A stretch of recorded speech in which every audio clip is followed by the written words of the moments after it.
What's up, everyone? Welcome back to The Fight Life. We are here with Roxanne, the happy warrior, Modafferi. How's it going today? I'm doing great, thank you. All right. You know, it's a pleasure to have you on the show. You've been around mixed martial arts for quite a long time. You've been an inspiration and basically a trendsetter for a lot of women in mixed martial arts. We most recently saw you on the first season that had females in The Ultimate Fighter. Let's talk a little bit about that. What it's been like, you know, being somebody that a lot of these female fighters look up to. Well, The Ultimate Fighter was a really fun experience for me. I was living in Japan for 8 years, and I came back and I got to experience what it was like to train, you know, American style, so to speak. And I made a lot of friends. I got really good coaching. It was fun, except for losing, but, you know, everything else was good. Well, you know, that was definitely a tough fight, but you held your own. You know, it's expected of a veteran such as yourself. Let's talk a little bit about the change, though. You did come out here. You started training with Syndicate Martial Arts.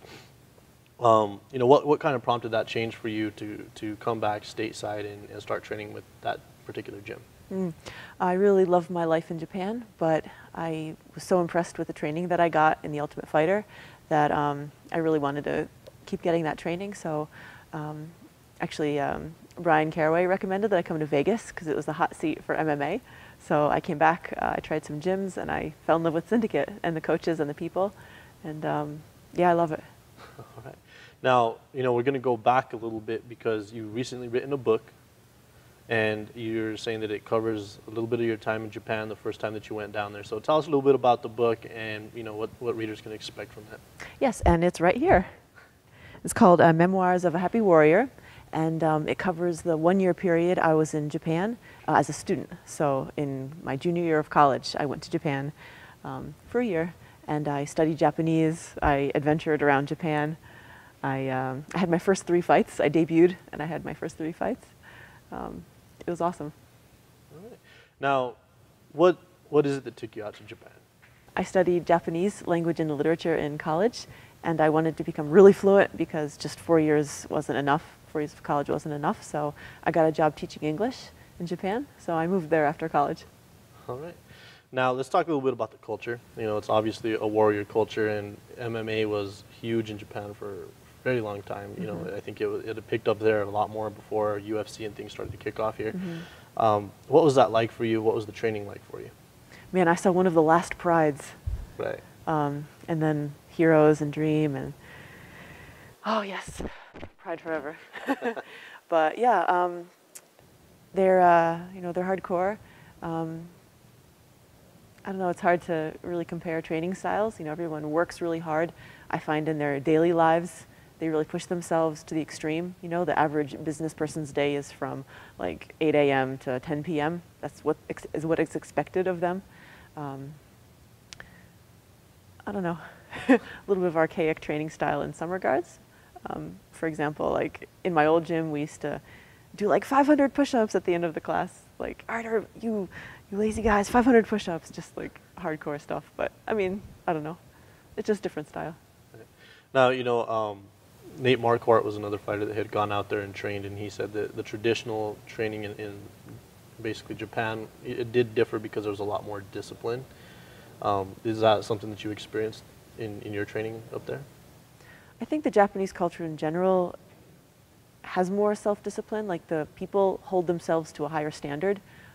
That's one thing I really respect about their culture, and one thing I really like is, like, everything has to be perfect. Whatever they do, no one just does something, you know, part way. So, you know, everyone always tries to be perfect. Now, after spending so much time out there and then coming out here stateside, what is it that you bring to the table into your training here that you learned out there? Ninja techniques. But they're secret, so. Uh-oh. Yeah.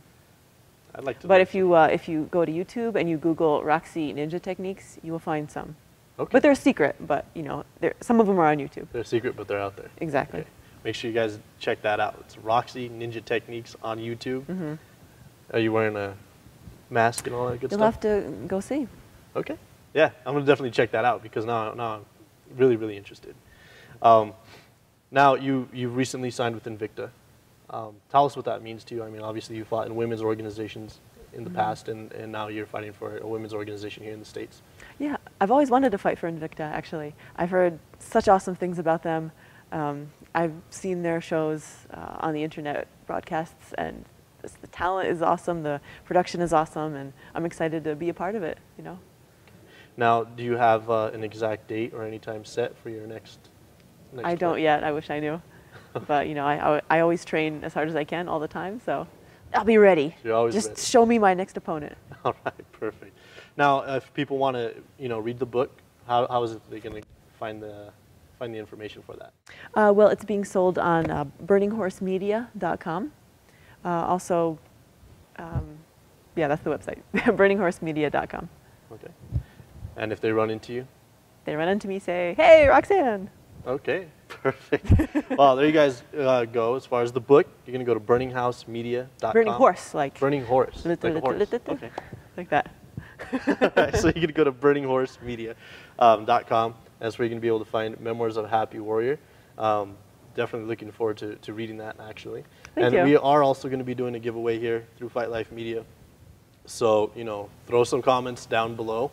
And, you know, we're going to have a signed copy of the book available for somebody. Just tell us what it is you fight for. That is one of the key things that we always ask anybody that ever comes in studio. And everybody has a story. Everybody has a reason for waking up in the morning and do what they do.